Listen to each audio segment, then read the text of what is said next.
Hi, I'm Erin. Thanks again for joining me for another Embroidery 101 stitch tutorial. Today I'll be showing you the stem stitch. It's another extremely common embroidery stitch. It's essentially a modified back stitch.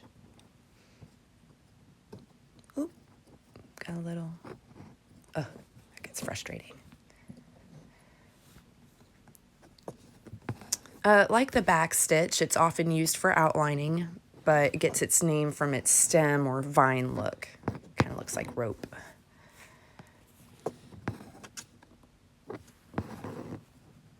It's an ideal stitch to use on curved lines.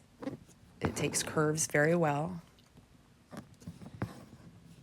I also use this stitch to outline designs before satin stitching, but we'll talk more about that on a later tutorial. For the stem stitch, you'll bring the needle up at a beginning point of the line and make a straight stitch, and then bring your needle back up, but this time in the middle of your first stitch on one side or the other, and you'll want to decide right off the bat which side of the stitches you're going to be coming up on and remain consistent with that.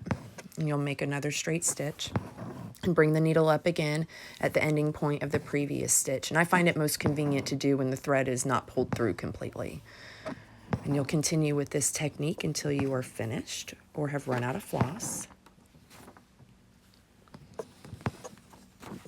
And you'll turn your work over and cut off your work. You can thread it through the back of your work. I hope you enjoyed this tutorial and found it helpful. Please stay tuned for more Embroidery 101 stitch tutorials, and thank you so much for watching.